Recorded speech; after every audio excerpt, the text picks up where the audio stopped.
Welcome back to Malcolm and Sylvia Phillips, Special Needs Parenting. We apologize for not having this video up yesterday, but it was just not a great day or a great evening. I was crabby, and then we wanted to get to Lowe's before a certain sale was over, and we did it. We did it, so that's good. But anyway, we promised we would talk about the 5 best and worst cities for people with disabilities to live in. I don't know if I would actually say they are the worst cities, but on wallethub.com/edu, best worst cities for people with disabilities 7164, you can find a list of, I would say, the 150 best cities. I don't know how you would rank it. What's 150 list? 150 cities, and the top, of course, would be the best, and the bottom would, of course, be the worst.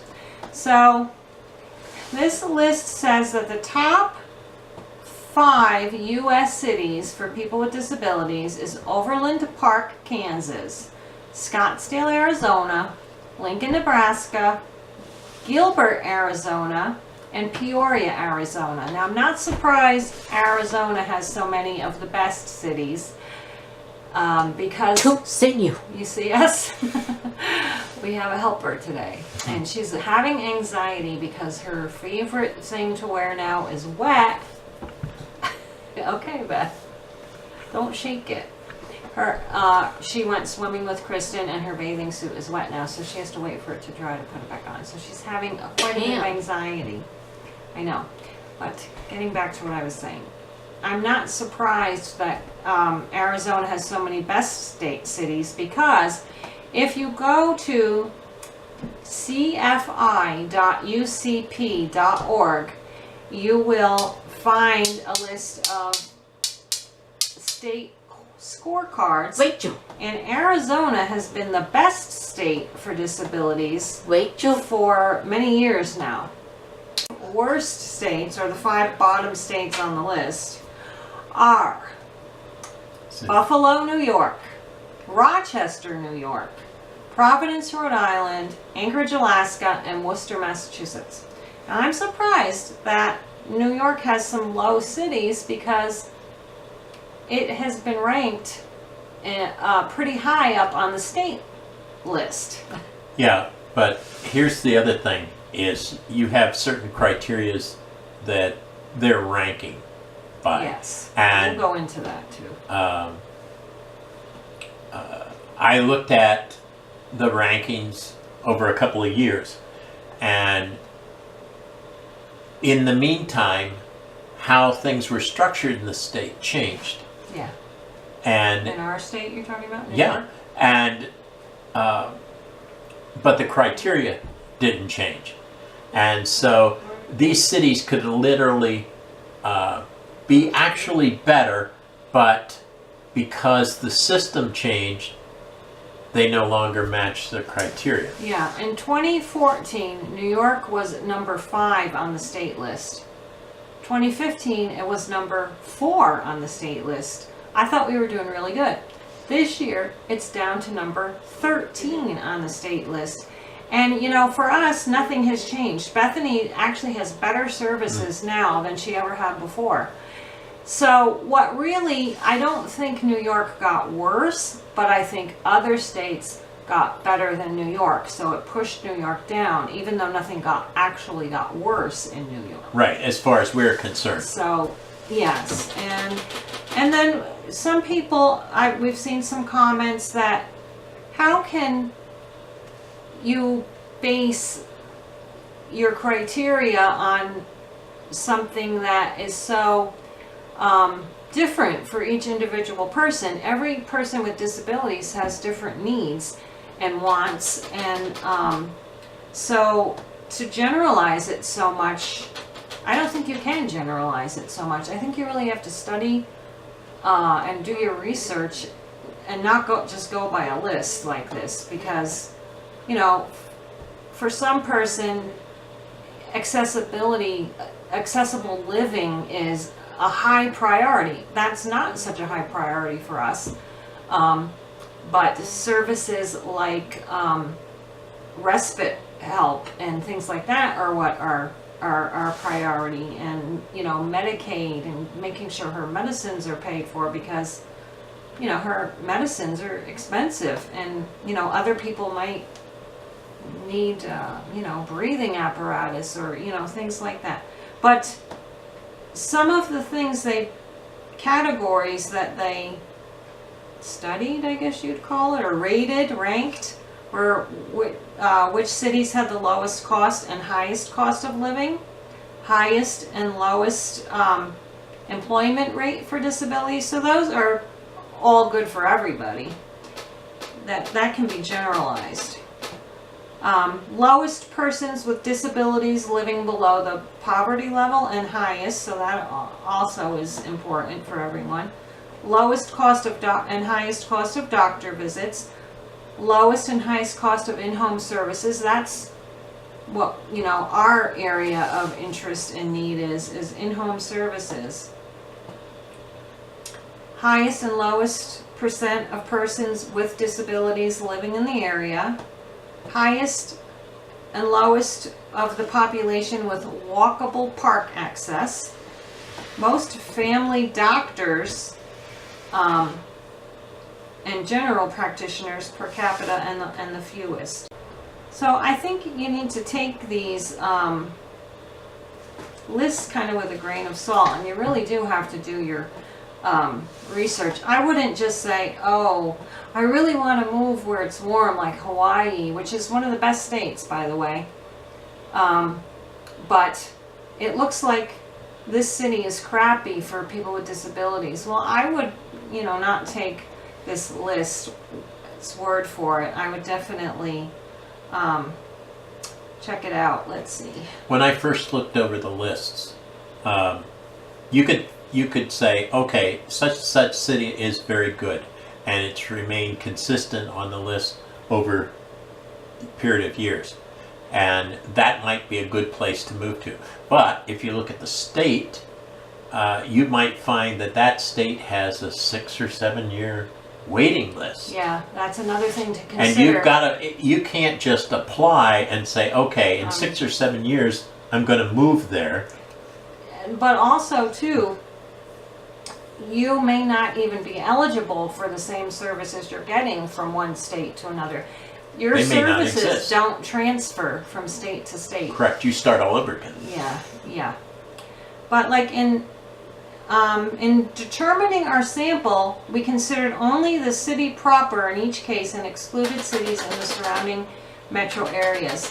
So in the economy section, housing affordability, they studied, and that was something that many people thought was not even relevant. It would have been housing accessibility would be much more relevant for them. Let's see. And then the number of wheelchair accessible restaurants, trails, vehicles. It says lift wheelchair accessible vehicles.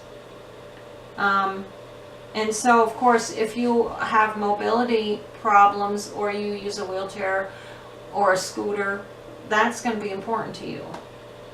Let's see. And graduation rate for students with disability might be important to some people, because maybe that city has better services and supports for people who are in school. So what I was beginning to see was the fact that moving someplace almost across the board almost does not mean improvement, just because it might be ranked better. Just because it's ranked better, for two reasons. Because sometimes it's the length of time it takes for you to get into that system, and if you took that amount of time and worked at your own place, advocating at your own place, you see a rank difference in New York State over 3 years, and you could move and then apply, and in 7 years, that state could go down to the bottom of the list. It might be better to stay in your state and advocate for better services or the kind of services that you need. What I was looking at was, like that availability of parks and stuff. This actually could be a very good reference, contemporary reference table for if you're going to go on a trip. How do you want to route yourself? Idea. Because in this place, Not there's a lot of... necessarily to live there, but No, to visit there. but to And I visit would there, think of that, there's a lot of accessibility. You can use this as a reference tool to literally create a line of travel that's most compatible with to your needs. Yeah, that is a good way of. I hadn't even thought of that. Cool. Very good, Malcolm. Logistics. So I guess it says that they ranked them, or they analyzed the 150 most populated cities. So these are the best and worst of the most populated cities across 3 dimensions: economy, quality of life, and healthcare. So, yeah. So if you, if you're interested, you can go to the website. I'll put it in the description box, and you can check out the list yourself and read about it more in detail. And then if you're going to go to the United Cerebral Palsy one, you're going to want to click on state scorecards to check out your state or whatever state you're interested in. They talk about promoting independence, promoting productivity, keeping families together, reaching those in needs, tracking health, safety and quality of life, spending, and people. Those are the categories that the states get ranked on. So, and you could just click in your state and find out just about everything. Let's see what's under the keep families together. What does it tell you? Families supported, number of families, and families supported. I guess that's what kind of support they get. Reaching those in need. What percent of the population has intellectual and developmental disabilities? How many are being served? How long are the waiting lists? How much growth would be required to serve everyone? So that's how they're reaching those in needs, ranking how well states are reaching people in need. Let's see, how long are waiting lists? I'm going to see if I can click on that. State trends.